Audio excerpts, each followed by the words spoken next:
kicking my ass, V. Thank you. How about I drive you home, huh? It was not worth the wait. It was not worth the wait. It really wasn't. We could already just immediately say that right now. We're starting off so that everyone already knows like how that we're like basically like, you know, fairly disappointed. I was fairly hyped for the game, I guess, so I was already gonna be disappointed mostly no matter what. But even then, I tried to lower my expectations, and it was still very disappointing. I was not at all hyped for the game. I just kind of, it seemed like an interesting thing on Steam. I played longer than you did, but I was still really disappointed. Do you want me to be leading us in our topics here, or do you have anything you want to immediately get to that just really annoys you? Well, there's a few things that really annoy me, but I feel like you might bring them up. If you don't bring them up, I'll bring them up, though. Okay. So you lead the way. Okay, so let's first off, like, just kind of start off with a bit of an intro here. Me and Dan, before actually Dan even played the game, I actually had him and me do a bit of a read-through of the manual for the tabletop game, which this is based on. Yeah, when it was fucking coming out, the day it was coming out, it was a shitstorm, if you remember that. Yes. Like, Steam was a shitstorm. So we shitstorm. had, like, hours to spare, and we were just reading through the manual for Cyberpunk. Yeah, a bit of another thing I'd like to add on to that. So, you know, Dan made his character, right? We're like, all right, you know what, let's get into the world. And as soon as he left character creation, the game crashed. It was really fucking funny. It is funny because it, in a sense, just sort of gave an idea of what the rest of the game was going to be like, huh? It really did. It was the bad sign to say, turn back now, mere mortal. Yeah, I had so much trouble getting it started until I finally realized, oh, I need to update my drivers. Which is really weird, because I launched into the game initially, and I had no problems, character creation, stuff like that. But then, after that crash, nothing was working. You need to basically understand, me and Dan went into this game with the expectations of, hey, you know what? It's not going to be like this tabletop RPG at all. We had that expectation going in. But we thought it would at least be cool in its own way, and it does not feel very cool. That's the immediate thing I want to get out of the way. I don't know how they did it, but they made Cyberpunk not seem very cool. Topic 1. The story, or what you saw of the story? I thought it was okay. There's certain bits I liked about it. Like, I did like the Johnny Silverhand stuff. I really like Johnny Silverhand as a character. I think he's a pretty chill dude. A little flip-floppy at times, like, immediately he's just like, I'm gonna kill you, and then he's just like, yeah, let's be buddies, bro. I was gonna say, what about you? Well, here's the thing. I only played about 20 hours of the game, and I didn't get to see much of the main campaign because I had no idea if I was, like, powerful enough to usually do it, so I only really got to do... Alright, let me give you all an idea of where I stopped playing in my 20 hours of playtime. I got to the part where you can look at Panam's ass while she's bending over a car and trying to fix it, and that's like, alright, that's enough. I can leave now. Here's my question. Did you like the stuff with Jackie? Jackie is cool. He is a bro. I like him. I feel like as soon as the stuff with Jackie stopped, I just kind of checked out. But yeah, no, Jackie's cool, but it also feels like there's way... Alright, let me put it to you like this. There's way too many characters, at the very least in the beginning of the plot, that you can just immediately trust and that are immediately super nice and super helpful.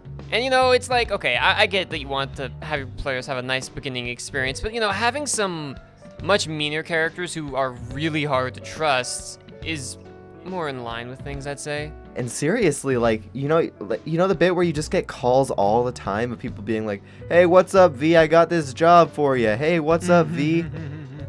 Everyone's so fucking friendly. You get the idea. We're just kind of disappointed with the story, but I think we're kind of progressing more into other things, so let's get into gameplay now, alright? Do you think that there is a variety in how you can play the game? I think there's some variety in how you can play the game. Something I didn't like was a lot at the beginning. It's really focused on really close combat. Like, you don't get a sniper rifle until, or at least I didn't get a sniper rifle until the missions with Panem. The combat is so fucking easy. I barely tried to hide most of the time. I just ran around with a sword being like, yeah, whoa. I think trying to add RPG elements to this game was a mistake. I think, like, you know, just if you got rid of the numbers on the guns and made it so it's just like, okay, this gun kills people really fast and this gun is a bit weaker, I'll be like, okay, good, I'm all right with that, you know, because that works. Combat's not right. It doesn't feel right. Want to know why also it doesn't feel right? Why? Okay, it's very hard to believe that you're in this world of high risk and high danger when you can basically just tank 50 bullets from the enemies, or the enemies can tank 50 bullets from your gun. Something I thought was really stupid about the combat is, did you ever have an experience where you were just running through and an enemy shot past you into like a propane tank or something and you just immediately died? Yeah, you want to know why that happens? Why? Propane tanks have set damage, so as a result, it goes right through your armor and can immediately kill you. I think that's really just not fun. No, it's not. Anything where you just immediately die, it's not fun. You'd have no chance. You want to know why it doesn't work either? Why? Because it doesn't fit with the rest of the gameplay. Like, the rest of your, Yeah. like, because here's the really think about it. It's like with Cyberpunk, there's certain damage where you can basically just tank and stand there because you're overpowered, and other damage that you can't, and it's not really specific on which is which, and it's stupid. What's kind of dumb, and this is just something I really want to mention, the fact that you can't reset your skill points to really try to respec your character is stupid. Dude, totally. Because here's the other thing. Do you want to know why they aren't letting you do that right now? Why? They don't have a system in place to take away the cybernetics that are currently on you if you were to respec yourself. So you're probably wondering to yourself, wait, why do they care so much about keeping you perfectly balanced in a single-player game? And the answer is, I don't fucking know. Actually, you know what? There is one more thing I need to get to in here in gameplay, and I'm actually shifting this really into another topic. The role-playing. As in, The role. how do you want to play your V as a character, you know? Okay, so remember how I said I'm saving one big thing for when we talk about this? Yeah. This is my major complaint with the story. Mm-hmm. You really have no choice in how V acts. Oh, yeah. I wanted to play him as kind of a heartless corpo character Mm-hmm. who just like had no problem killing, was a dick. Mm. Even if you try to do that, like, he's still a nice dude who's just like, yeah, I'll help you. I've talked to you before, Dan, about the Fallout New Vegas lecture where the guy was like, yeah, so generally with how players can do their role-playing, how they want their character to act, we call those prototypes. Like, the different ones that the developer allows you to play, right? In his own words, he's like, yeah, but those were the prototypes we set out. We wish we could have maybe made more. But here's the thing, even then, Fallout New Vegas has a lot of different kinds of small bits where you can just do that, right?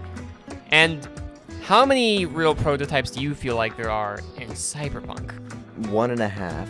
1.5 is right. Just in general, all we're trying to get across here in this section is just this.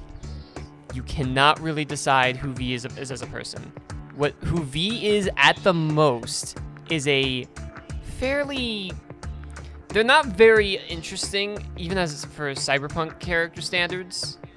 They're like really bog standard. They're not fun or exciting to like watch or anything, in my opinion. You didn't get any choice in how you can really, you know, roleplay this character, and you also don't have a very interesting character in the first place. Yeah. Alright, but let's move on to the other thing if you don't have anything else here, Dan. Ready?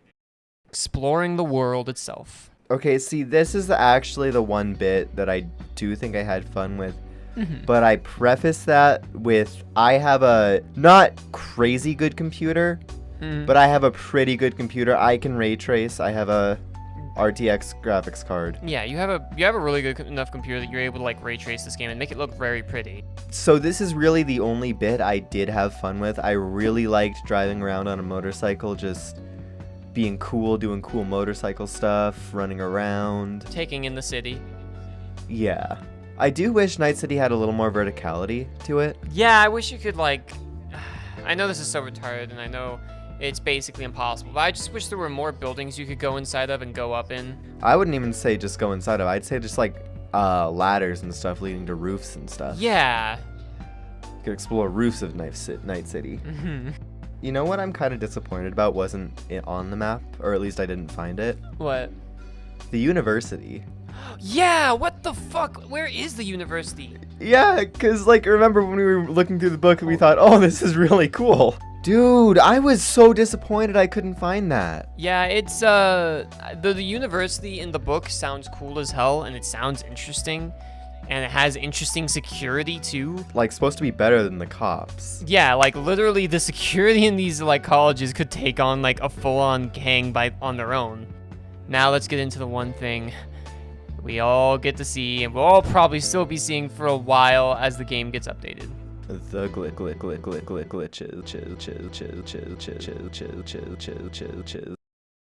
At any point did you clip through the map and fall out? I don't think I ever had that happen to me, luckily.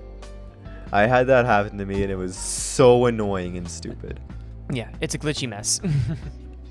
I don't know if this could be considered a glitch, but the AI fucking sucks for citizens. Yes. They are, like, literally you do anything, you cough next to them, they get into a crouch, like, hands on their head. Please don't kill me, please don't kill me. That is so dumb. There was this one time I was just messing around with Quick. I'm like, I've saved this woman. Then I look at her part and I'm like, oh my god, race mixer, cringe.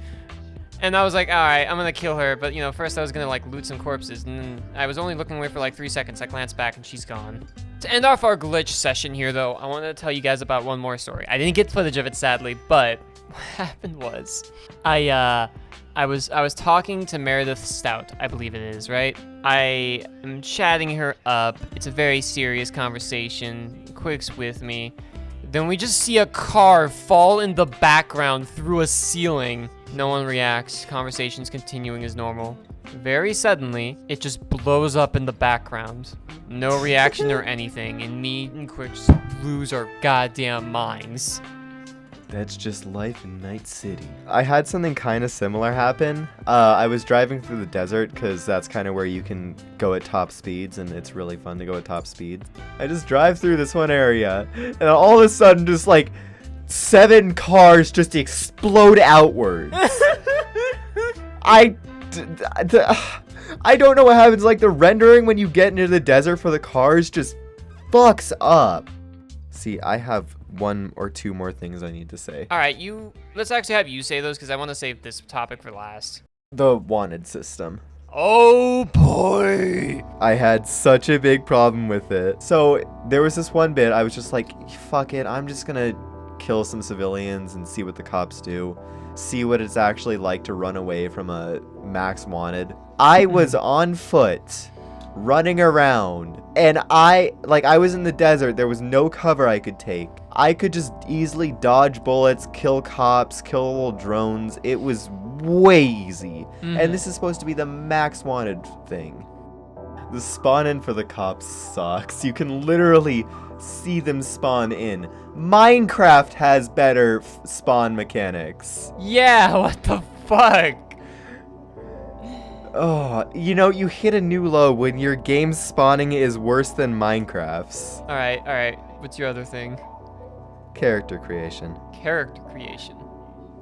As you know, I am a huge fan of character creators. I have probably over 1,000 hours on Quick Katsu Party of just creating characters alone. Oh, yeah. The character creators suck so much in this game. And that makes me so sad because one of the big things they were advertising was, guys, this is a next level character creator. It's terrible. You can't customize your body at all other than, oh, haha, funny penis. Well, okay, here's my thing. I don't think it's terrible. It's just not amazing and absolutely incredible by any means. I've seen like a lot of better character creators. Let me just put it to you like this. There's a good amount of options for hairstyles and all of them look pretty bad. They do look pretty bad. I could not find a really hairstyle I really like. Like, the only thing I was really able to do with V was give him a fuck ton of goddamn Mexican tattoos. Yeah, you cannot adjust anything about the body other than tattoos and penis size. And I hate being so angry about the character customization because angry fucking internet rant. Yeah, because it feels like it's a smaller thing, but even then, it's something they advertise as being a big deal, and they also took things out of it. They took out your reason for coming back to Night City, mind you. Yeah! If I were you, instead of trying to make your own character for V, just make him look like the V that's advertised. Yeah, no, actually, that might be a better idea, because here's the thing. I think genuinely, if you try to deviate from the Vs that are advertised, you cannot make V look good. I hate the way my V looks. I hate the way my V looks too. let's go to the final segment. And this is, Dan, what do you wish this game was like more? It's not exactly a great comparison, but I wish you had more freedom. Like, okay, there's this Minecraft server, Windcraft. It's not Cyberpunk, it's fantasy, but you're not forced along a story, and you can go at the story at your own pace. Kind of like Breath of the Wild, where you can do whatever you want, and just like freedom, and you can roleplay how you want. Yes. Yes. I wish you could, like, customize V. You could buy apartments. You could make V, like, a terrible dude. You know that thing going around where, like, oh, the game isn't good because the developers didn't have time. No, that's not the case here. The game isn't good here because everyone got worked to death on the wrong details. It's fundamentally flawed. You ready for what I wish the game was like? How much do you know about Vampire the Masquerade? Nothing. People often consider it one of the best role-playing games ever. Also, there is the old saying of Vampire the Masquerade, a game so good that every time you mention it, someone reinstalls it.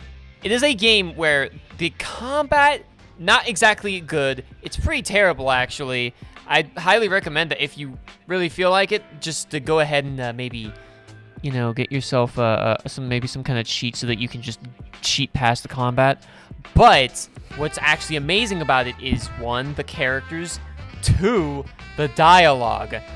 The fucking dialogue choices you can make are all amazing, and if you're playing as a certain races of vampire are completely different. Shout out to my boys, the Nosferatu, who get to be the most snarky motherfuckers. All right, want me to just walk you through something you could do as a Nosferatu, Dan? I want you to walk me through this. All right, a Nosferatu is the most ugly vampire ever. Like, imagine actual Nosferatu movie, right? You can go to a model shoot. The guy can freak out at the sight of you and be like, "Oh, Jesus!" And you could just go, "I'm here for the model shoot." There is You're making me want to play this. You want to play? You want to go play it? You want to go buy it and play it right now? I will watch you. I kind of really do. Let's fucking go then! Yeah! All right, but yeah, wait. Before we do that, we have to end the review. What I'm trying to say here is this. I wish Cyberpunk was like Masquerade the Bloodlines. If you had made so there was less of a focus on combat, just make it so combat's good enough that you're saying, all right, you know what, I can enjoy this. Bang, bang, shoot, shoot, I'm good, right? But make it so people have choices. You know what? At the end of the day, even if Cyberpunk was bad, and this is a really weird thing, it made me thankful for memories I had playing games. When I was just truly having the time of my life. Like, playing through Danganronpa 2, I don't know why, but playing through Cyberpunk, I just was always remembered of the funhouse, and just how much fun I had playing that. Are you saying that playing Cyberpunk made you think of the good times you had playing other video games?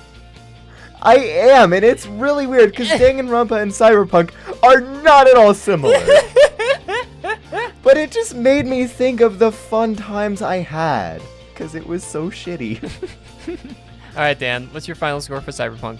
We said like a 2 out of 10 earlier when we were discussing earlier, right? Yeah. That's what I said? Yeah. I think after discussing it and just actually getting into it and getting why I'm angry at the game, I think I have to give it like a 1.5 out of 10. Ouch, holy shit. Well, I don't know, like for me, there's times where I had fun. For the most part, I kind of had to turn my fucking dumbass brain off for it, and I didn't enjoy it. I really was hopeful for the game too, because I heard a lot of reviewers like, yeah, no, it actually is living up to the hype. And then, you know, now I really know how much I can really trust video game journalists, even more so. I'm gonna give it like a good solid 3 out of 10. Yeah, and it sucks for you because you were waiting to get the thing so you could play the game. I was the hyped man. All right. Oh, fuck. Anyways, thank you all so much for watching. We'll try to, like, actually give you something really weird next time. See y'all later. Break the mold. Yeah. Later, everyone.